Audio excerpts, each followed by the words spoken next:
Scott, we were fortunate to avoid damaging storms today, but homeowners in Defiance are still dealing with the aftermath from a devastating EF-3 tornado in December. It touched down the same night as the powerful tornado hit the Edwardsville Amazon warehouse.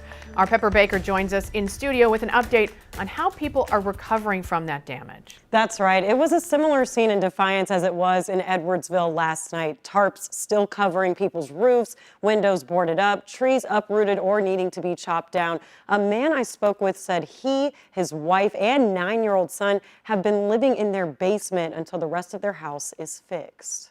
The tornado really only was here for maybe 10 seconds and gone. That's all it took for an EF-3 tornado to rip through Nathan Borowiak's neighborhood while he, his wife, and son took shelter in the basement. When we came up the steps and looked, and there is glass, tree limbs, parts from other people's homes in your home, the amount of water and debris and damage was just, it was overwhelming. We couldn't believe it. Since December, they've had to live in their basement until the rest of their house is fixed. I think the insurance is estimating, upwards of $250,000. I don't know that we're going to be able to get it done for that. His neighbor, Daniel Placer, shares the same frustrations with his repairs. There's a shortage of labor, there's a shortage of construction people that have availability, and so just trying to get estimates and get scheduled for repairs has been very difficult. Across the street, one house has tarp on the roof and another family is still displaced.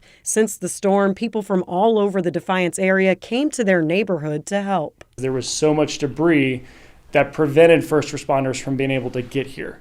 So our community, our neighborhood, had to do the best that they could to help one another until those responders to get here. The Defiance people who have come out and helped has been tremendous.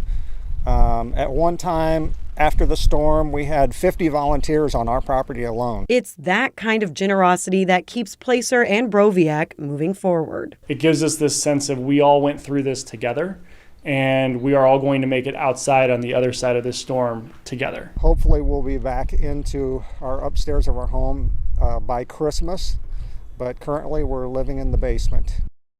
Now, that tornado also took the life of an 84-year-old woman who was asleep during the storm. 2 other people were injured in collapsed buildings. And the man who